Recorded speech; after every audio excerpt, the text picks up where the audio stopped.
generally my recommendation would be honest with yourself about what content you've produced. A lot of times you get upset about, and believe me, I've been in this position, being negatively impacted by an algorithm update. But when you really take a breath and look at the content that was impacted, a lot of times, 95% of the time, it's not as good as it could have been. And so the first question in my mind would be, is all of the content you've produced on your site negatively impacted or not actually what you think you should have produced to speak to the users or the demo or however you think about potential customers that you want to? And if not, obviously you can trim stuff. And if it is, then create a framework to improve the content in a way that's actually meaningful for users and try to forget about the algorithm while you're going through that process.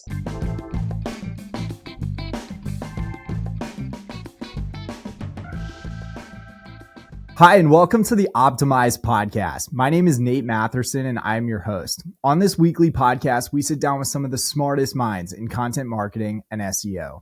Our goal is to give you perspective and insights on what's moving the needle in organic search. Today, I'm thrilled to sit down with Brett Pharis, the co-founder and CEO of Vital Brands. And before launching Vital Brands, Brett spent 12 plus years at Clearlink, where he became the COO of Clearlink Digital Media. If you don't know Clearlink, know that they're a powerhouse SEO shop with some fantastic properties. I'm pumped for today's episode. Brett and I will chat about his experience building and scaling SEO channels in some fantastic industries ranging from consumer finance to business and even cable. And I also want to chat about the work he's doing at Vital Brands, helpful content, and so much more.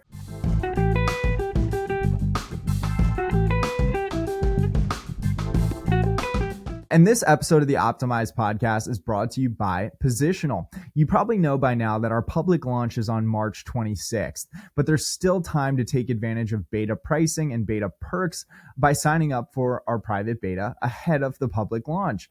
You can book a time with me to learn more about the private beta on our website at positional.com, or you can reach out to me directly at nate@positional.com. We've got a number of tools for content marketing and SEO teams, and we'd love for you to check it out.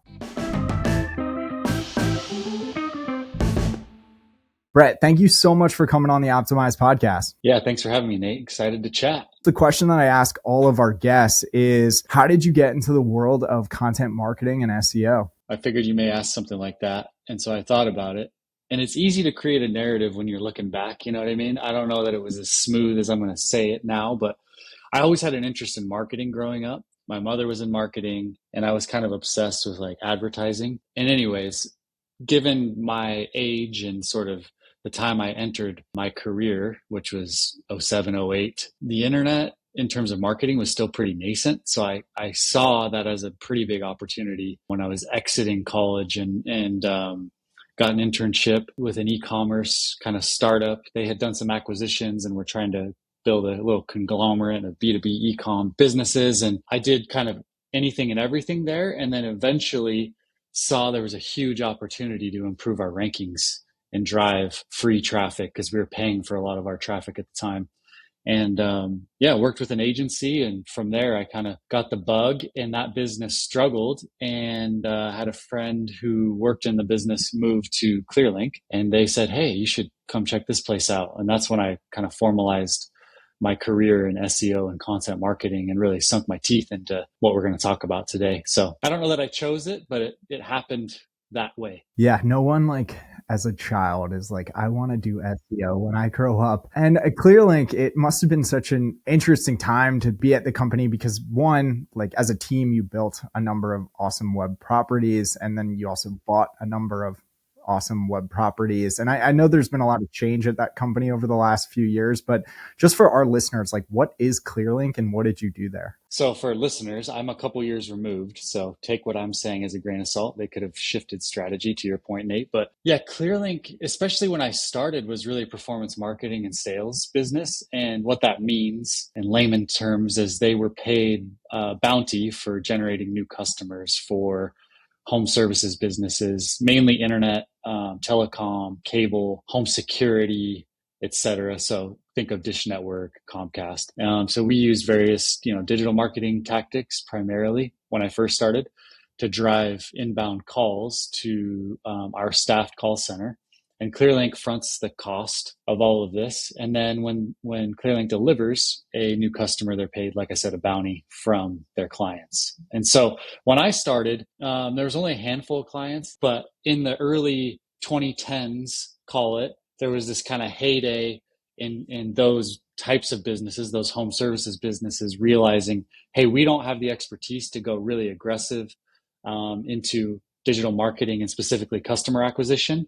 But there's a few shops, Clearlink being one of them, Red Ventures another. There's a handful of others now, Centerfield. These guys know what they're doing. Let's go work with them. And oh, by the way, they're going to front the cost. So it's simple for those clients to kind of model out, hey, what does a new customer cost? Because that's really complicated for a lot of businesses that are looking at LTV on contracts. And there's much more sophisticated models now than there was 15 years ago. But anyways, that's kind of the legacy, as I like to call it, Clearlink business. And then over time, to your point, we saw a need to basically build our own demand, because the risk in building client relationships in any type of business is that if one gets too big and they decide to pull the plug on the relationship, you're kind of SOL as a service provider. And so over time, we saw a need to build our own demand. And that's where, the genesis of properties like highspeedinternet.com, safewise.com, which is a home safety website, cabletv.com, where all those came to be. And over time, we became very acquisitive, which is one of the reasons why we wanted to chat with you. Nate, it didn't work out for us to work together ultimately, but yeah, we did a few other acquisitions, big ones. The Penny Hoarder was the biggest one we did.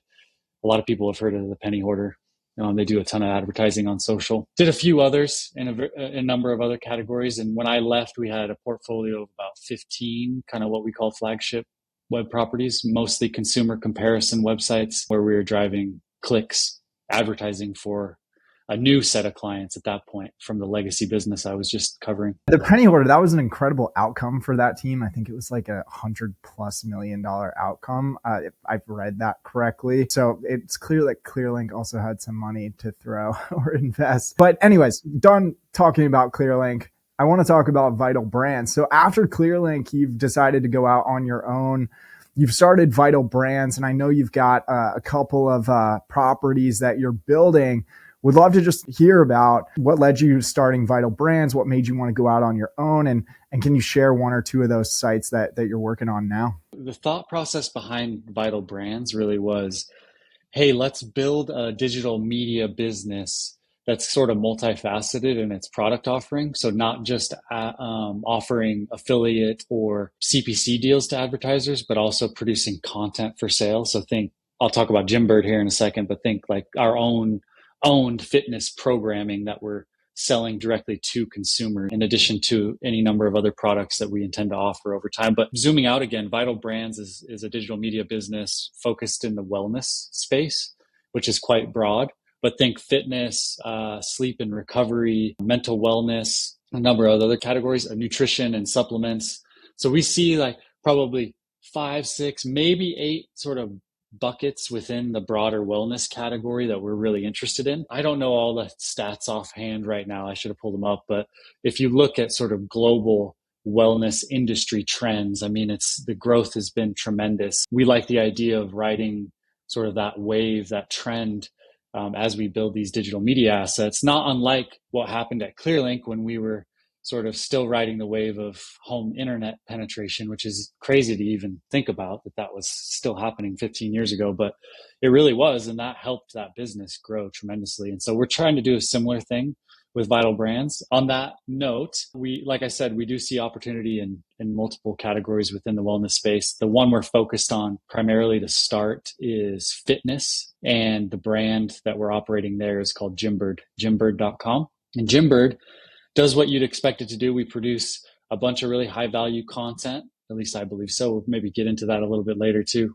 Centered around equipment reviews, fitness app reviews, but also resources. So, workout tips, routine tips. And we have a target audience of gym owners as well. And so in that regard, we're building the most comprehensive and sort of detailed gym directory in the country. And that just launched about a month ago. We're really proud of the work we've done there. We've got a long ways to go. But we produce a ton of content around gym owners and gym owners growing their business. And the gym directory is a place where we hope to connect potential new members to gym owners and gym, executives, marketing plans over the years. Think Yelp, I guess, but we're focused in fitness and wellness, so we feel like we can provide more value in that space because we'll have depth of knowledge that Yelp is trying to force fitness into restaurants. So yeah, Jim Bird, we're really proud of it. We're excited to grow in that space, and that's us in a nutshell, a long nutshell. You've given me so many questions to ask.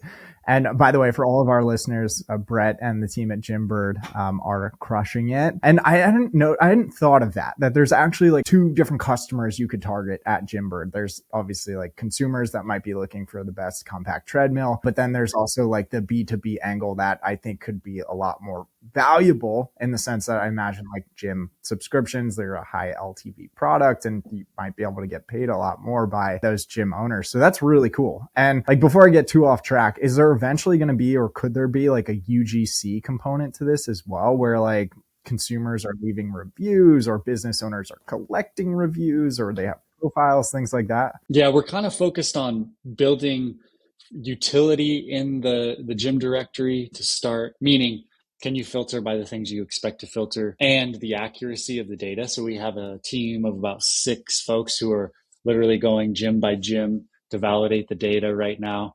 And then we're going to one of the biggest fitness conferences in the world next week in LA. And we hope to meet with gym owners in person and have them, hey, log in and look at what data we have available for their gym and just validate. So really focused more on the consumer side, on the user side to start with. And that's what I was going to say when you called out sort of the two angles to the business, Nate, is I've thought of media, especially niche media, where I still think there's a lot of value to add, where it hasn't gotten so watered down with these listicles and stuff. Think of the really big media players that are just cranking out every listicle known to man because they have an insane domain authority and they can. I don't blame them, but we're really trying to niche down and add value in a way that's more human and sort of not scalable, if that makes sense.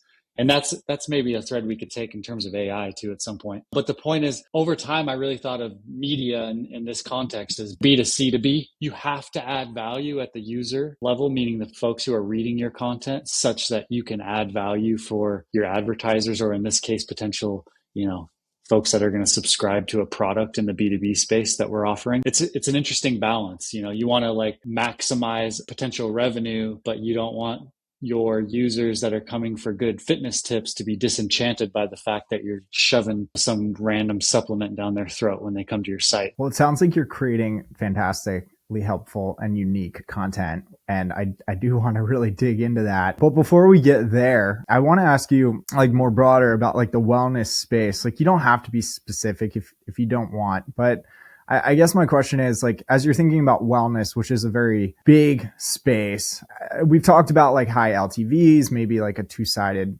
market. Like how else do you think about like the different like industries that you would want to build in, or like how do you prioritize them, given that wellness, it could mean a bunch of different things. It could be Ozempic, it could be massages, it could be supplements. Like how do you pick like what to focus on first? Yeah, that's a really good question. It just so happens one of our founders already owned the Jim Bird property before we started the business. And so we had some ideas about where to go with fitness early. So that was one reason we started there. It doesn't really answer your question in the broader sense. Beyond that, I'm not sure, Nate. I think we really tried to build this business in a way that suits our lives and our interests, at risk of sounding naive or not, super data driven.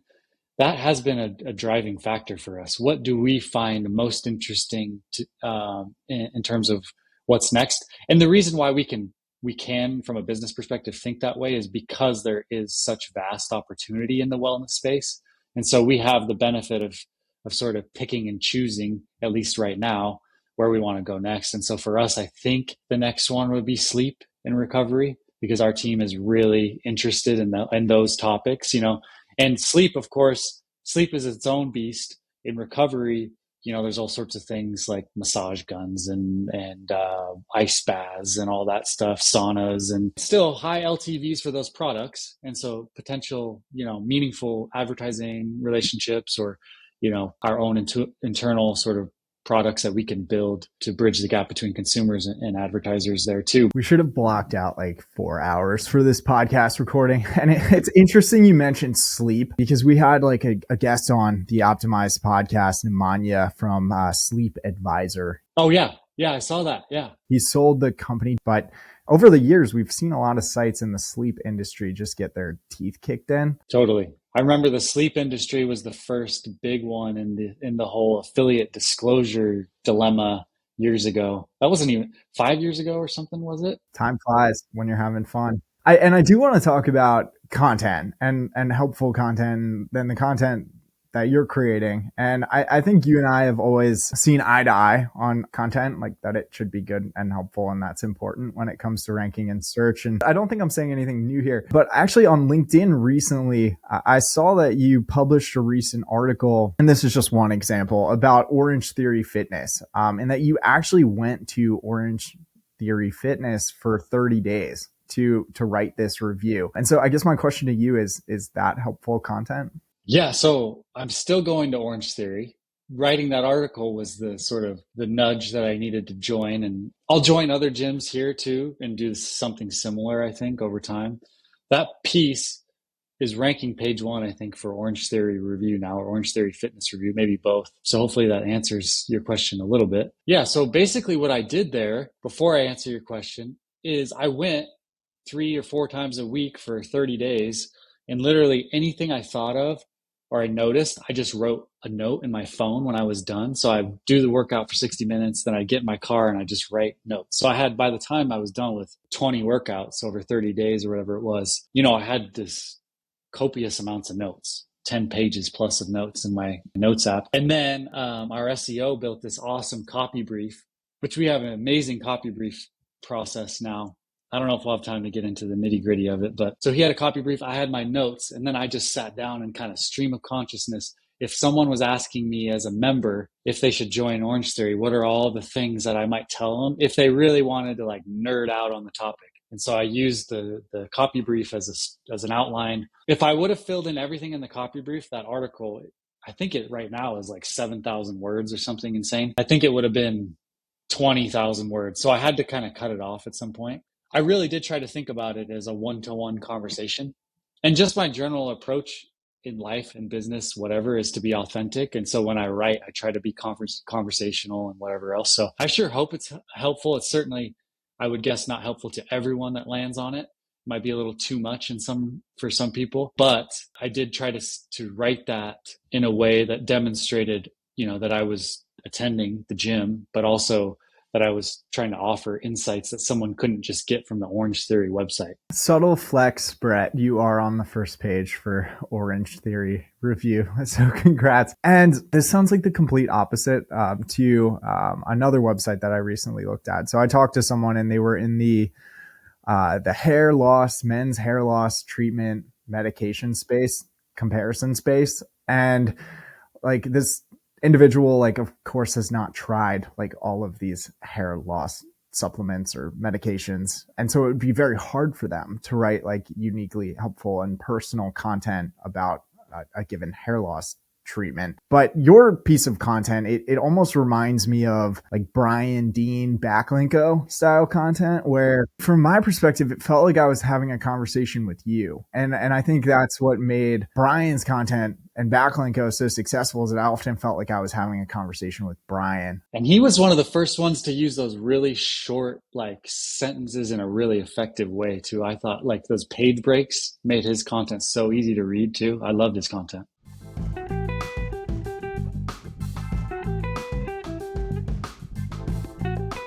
You're about halfway into this week's episode of the Optimized podcast, and I just want to let you know about our buyer journey product. It's a really cool one, and it just came out. It gives you insight into where users are traveling throughout your website. You can look at entry and exit flows. So for example, if you want to see all of the different pages that a user has traveled down by the time they've reached your book a demo page, you could do that. Or for example, if you want to see the pages that users go down or travel through after reaching your homepage, you can see that too.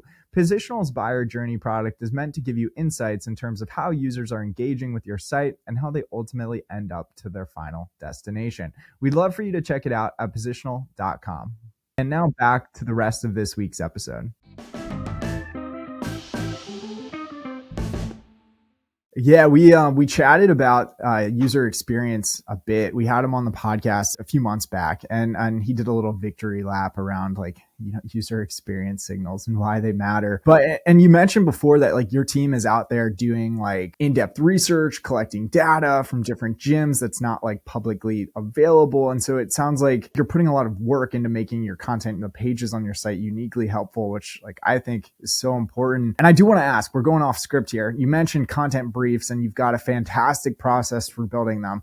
So like our listeners wouldn't let me not ask you this question. What is a fantastic content brief? How do you build one? What should we be thinking about? So we just have we over time, through a decade plus of experience in this space, we've come to sort of land on, and we tweak it over time, of course, too. But what we view as the most helpful content brief to writers that actually gets at what we're looking for in terms of the delivery of the final product. And now with sort of Chat GPT in particular, but other AI tools out there, we've been able to sort of bridge sort of the keyword research and the Google Doc. So the keyword research being like the first part of the process in the copy brief. I'm going to oversimplify this. In the Google Doc, which is what we use to deliver copy briefs to writers, being the final piece, we've been able to automate all the steps in between through use of Google Sheets and prompts to tools like Chat GPT and our own personas and everything like that. I wouldn't do this justice right now, but Dwayne Hogan, who, if folks who listen to this don't follow on LinkedIn, yeah, they should seek Dwayne out.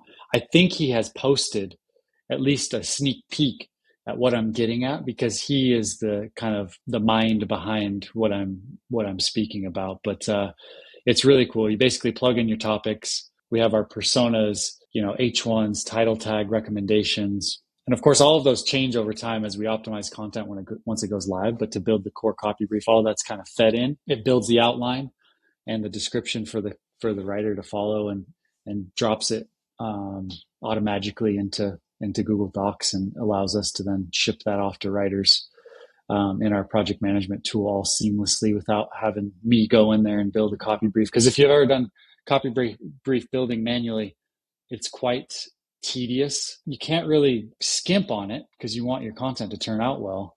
And so it ends up taking a long time just to validate, make sure you got everything. And so this has been huge for our processes. I don't mean to flex, but you already did. We at Positional rank on the first page for content outline SEO. So I will take that as a win. But yeah, Dwayne, he's great. He should actually come on this podcast. Dwayne, if you're listening, you should come on the Optimized podcast. Let's do a whole 45-minute jam session on copy briefs. And we will include a link over to Dwayne's LinkedIn on in the show notes. So all of our listeners, go follow Dwayne. He's great. Another Clear Link alum, I think, right?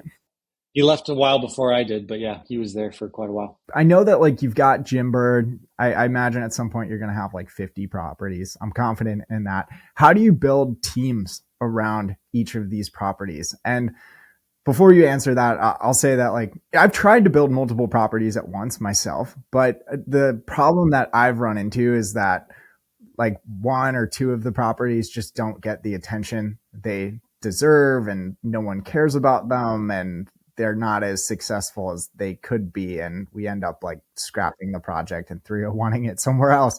So that's been my experience. But I guess my question back to you is, how do you build like teams around each of these properties to ensure that they're really kind of succeeding to the level that they could? Yeah, that is tricky. At Clearlink, keep in mind, I referenced the legacy business, the performance marketing and sales business. That was generating capital that allowed us to build the first properties internally in that business. There are real constraints in any business to doing multiple projects at once. And unfortunately, to do them well, to your point, you kind of need focus. And what that means is, in most cases, more money to fund a team that's appropriately focused on the new property. That said, we had a lot of trial and error at Clearlink, building net new teams versus doing just asset acquisitions, meaning we just bought the property, no team came with it. Maybe it was like a partner duo that ran a property, and we just bought it from them and then built a team around it. But in those cases, again, those things were churning off cash already. So we were able to make an investment with kind of an idea of what the return would be over the coming years. And then from a net new perspective, similarly at ClearLink, we had properties that were doing really well. So we kind of had like a grow and invest strategy. Now, that said, for Vital Brands, we have real meaningful capital constraints. We can't just go build 10 properties tomorrow. And so we've really focused on being as operationally efficient as we can. So like as simple as it sounds, the copy brief process is a real deal because when we first started the business, before we had that built out, I'd sit down and do a copy brief. It would take me 40 minutes sometimes. You get distracted or whatever. It legitimately could take you 40 minutes, an hour. And now it takes, a few minutes. And so those are things we've really focused on. And that's where our AI focus has been actually is more about connecting the dots and building efficiencies in our business as opposed to producing an output that we then publish as an example on our websites, which we don't really believe in. All that said, we focus on building contract relationships with people in our network since the team was vast at ClearLink and we made a name for ourselves, our co-founders in this Vital Brands team across the industry, not just in home services, but also in digital media. We became fairly well connected. So we're able to find really good talent that wants to work remotely, that gets what we're trying to do. And there's more people who have done this work now than 10 years ago. So they're easier to find. So we scale through contract and we're really clear about priorities and we try to be as efficient as possible. In a perfect world, does each property have like a CEO, or is it okay to split that CEO across multiple properties? I think in a perfect world, you have like a GM, who's responsible, like the buck stops with that person. Yeah. Yeah. And, I wasn't going to bring it up, but now we have to talk about it. AI generated content, like you mentioned that you're not maybe a huge fan, and I'm not either. Like our listeners know this by now. We had a guest on the podcast a few weeks ago, Alex from Greg, and they're having a ton of success with AI generated content, but they're pairing it with what is an extremely unique data source that they have, which is like their UGC generated content. And so the content that they're creating with AI is, I guess, AI generated, but like the core of it, like the foundational layer is like their UGC content portfolio, and they couldn't create the AI generated content without the UGC content that exists on their platform. And they're having a lot of success. And so I wonder, like, if your site eventually collects what is like a large amount of user generated content, could there ever be like an opportunity to use AI to maybe synthesize that into a piece of content? Certainly. And I think you're saying maybe more succinctly what I was getting at, which is I see AI as a supplement to content potentially, but not as a singular source. Yeah. Because we've even talked about that. And, there's a lot of fitness terms to go down the fitness path, because that's what we're working on right now, that people don't know. Do we want to build a glossary, for example? Would we use AI to build the glossary, at least at scale? Maybe we would. Maybe it's not super valuable though either, because people could find that information somewhere else. But those are types of debates we're having. Now we also have the Gym Finder tool live. And so that means there's literally, 75,000 city pages or whatever it is that we want to be indexed. I think we're at 25,000 or something like that right now. Would we supplement some of the content that's unique to us with some AI created content that's sort of building uniqueness within a given city? Maybe. But we'd also want to be really careful we don't go down that whole spun content, duplicate content path either. So yeah, us SEOs that have been in the game for a while know that AI generated content has existed for a while. It's just gotten better over time. I want to ask you an extremely specific and tactical question that I don't know the answer to, because you mentioned indexing. So you've got like, I think you said 25,000 pages indexed. There's a lot more that you'd like to get indexed. And a lot of our customers at Positional will run into indexing issues. I'm not going to name any names. I've seen a lot of our customers have success indexing their pages with the indexing API, which is supposed to be used for jobs and events. But I've seen quite a few companies using the indexing API to get. I've seen that too, yeah. programmatic pages indexed. And like, I haven't seen Google comment on this. And I guess they asked me like, are we going to get in trouble? And I'm like, I have no idea. So like, do you have any thoughts on like using the indexing API as it isn't intended to be used for indexing? We don't use it that way, but I have seen or read about folks doing that. And I've been really curious about it, to be honest. We haven't gone down that route because as of yet, we've seen good progress with sort of, I'll call it natural indexation. We're greasing the wheels a few different ways, but we've seen good traction, and so we haven't really discussed trying the whole API deal. But yeah, I've heard people having success with that. I don't know if they'll get in trouble. I don't feel like they would, but I think Google's got to do something about it because there's tools now that exist to use the indexing API inappropriately. And so people are building businesses on this hack. And I don't think anyone's going to get in trouble. I think Google's just got to think about this, but maybe they don't care. Maybe they don't care at all. I think they have bigger things to worry about. Like Gemini, like that was a total like dumpster fire. So they've got bigger fish to fry, I think. Anyways, greasing the wheels. How do you grease the wheels into content indexing? I have to ask. well, we build a lot of links, which helps. We take internal linking seriously, which I know you guys do it, positional. Okay. Yeah. You're speaking my language. We do use some indexation tools to help index the site too. As far as I know, they don't use the API, but the way you said that, now I need to go ask. Well, there's a couple different approaches to indexing tools. And yeah, then we'll save that for the next time you're going to come on the podcast, which will be at some point in the future. I do want to ask really quickly, how important are backlinks in 2024? More or less important than they used to be? I think equally as important. Yeah. I think content quality and backlinks to me is still, that's the name of the game, really. People make SEO too complicated.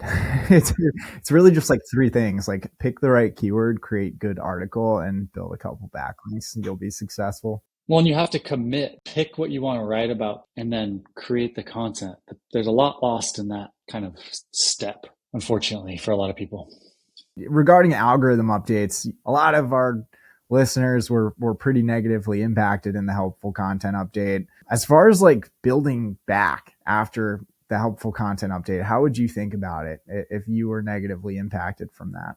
I don't know I'm the best resource for the helpful content update specifically as it relates to bouncing back, but generally my recommendation would be honest with yourself about what content you've produced. A lot of times you get upset about, and believe me, I've been in this position, being negatively impacted by an algorithm update. But when you really like take a breath and look at the content that was impacted, a lot of times, 95% of the time, it's not as good as it could have been. And so the first question in my mind would be, is all of the content you've produced on your site negatively impacted or not actually what you think you should have produced to speak to the users or the demo or however you think about potential customers that you want to? And if not, obviously you can trim stuff. And if it is, then create a framework to improve the content in a way that's actually meaningful for users and try to forget about the algorithm while you're going through that process. I like frameworks and content because it makes it easier to scale. And also it makes it simpler in my mind to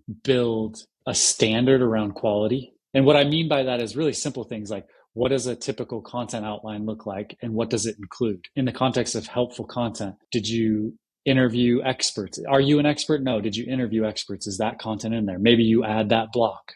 I could brainstorm a bunch of ideas right now. I don't think that would be super useful use of our time. But the point is, I think I would build some sort of framework to improve the content that was thematic around the site and really press to improve the quality from a user perspective. That's kind of what I would recommend. It's pretty high level and vague, but unfortunately, I think any of these kind of bouncing back conversations really boil down to doing the hard work. The older I've gotten, the more I listen to Google and I just try to do what's best for the searcher. And usually that starts with helpful content. I like that you've mentioned sourcing. Like, I think we could all think like journalists. Like, if a journalist was writing an article about the best treadmills, they would actually go out and talk to an expert, or they would try one, or they would take great photos in that process. And so we all need to think like journalists. Maybe not some journalists, but some journalists. I think I've got some really good lightning round questions. Are you ready for it? Okay, cool. Yeah. So last year on LinkedIn, you mentioned that BuzzFeed might make for a great acquisition candidate. At the time, the company was valued at $79 million. Today, the company is worth a lot less than that. Do you think BuzzFeed could still be a good acquisition candidate? And if so, why? I had it pulled up earlier. I think it's maybe 40 something million now. My point there was, and I think we've seen, if you're following media in general, which I obviously do, I am in the space. And so I've been watching kind of the evolution. And it's not unlike what happened in technology too. Like there was this huge run up of expectations because there was an immense amount of capital available. And obviously interest rates were really low. So this is sort of a macro trend, not just one to media. But people got out ahead of their skis on valuations on media companies. And so my point was, hey, look at their P&L. Their SG&A expenses were like $750 million a year or something like that, and they were losing 500. I don't remember the exact numbers, but the point is like, how can someone not go in there and try to do a takeover and cut out a bunch of costs? Clearly, their assets are worth more than $25 million. We could debate why, but I feel pretty strongly that they are. And now what's happened is I think since I posted that, or even pretty recently, they've had to divest, or they're starting to divest a number of those assets because their market cap doesn't reflect the actual value of their business. So let's go buy I don't know. I don't play at 35-cent stocks. it. Yeah. All of our listeners, this is not financial advice. What is one website that you absolutely love and why? Man, that's a hard one. We used to ask this as a interview question years ago, and I always expected a really good answer. I don't have a good answer. I'm, I can't. If I came up with something, it would be on the fly, and then I'd regret saying the one website. Honestly, I don't have one. It's okay. I'll go. Jim Bird. It's great. We'll include a link back to it in the show notes. Yeah, thanks. So SGE, like, are we all totally screwed in 2 years from now? Yes or no? I think it's just another iteration. I mean, the things that motivate me are good, authentic, fun, engaging human interactions, learning new things, and progress. And so, like, I think all signs point to those things happening, interestingly enough, in the search experience. And so, for me, I'm not too worried about it. We'll figure it out as it comes. And some of the stuff has been pretty interesting, even though they've been catching a lot of flack and sort of the results and the accuracy of results. I like that it's leaning towards more real, quote unquote, results and less large brand, large media results. I think it's interesting, and I don't think we're all doomed. I think we'll just tweak our strategy, and there'll be more of an emphasis on this helpful content stuff we've been talking about. Yeah, we talk a lot of crap about Forbes on this podcast. Forbes, if you're listening, would love to give you a demo of Positional. You've bought a lot of properties in your career at ClearLink, and I guess my question is, what makes for a good acquisition candidate? Yeah, it depends. I mean, if it's literally just organic search as a primary driver of traffic, those can be tricky. But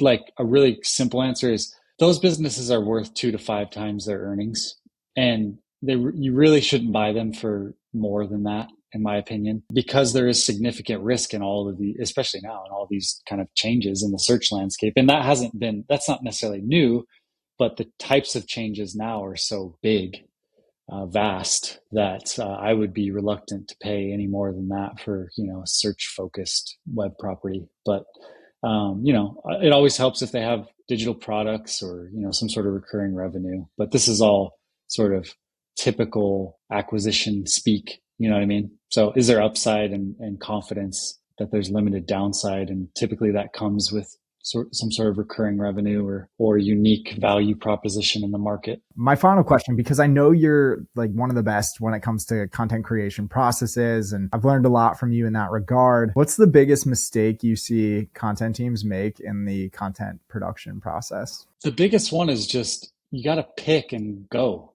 Like there's too much dabbling and not a committed strategy. That's my number one thing I see. There's always, no matter what industry you're in, there's a ton of opportunity. There's always more you could do, but you really have to pick and commit for some period of time. And that will allow you to build the depth and, the helpful content stuff we've been talking about in a way that's valuable to your users, as opposed to just throwing stuff at the wall or picking random topics because there's too many to choose from. Well, Brett, this has been so much fun. I had a blast. Thank you for coming on the Optimized podcast. Is there anything else you want to say to our listeners? No, thanks for having me, Nate. Love to come on again, and yeah, love the show. So appreciate being on.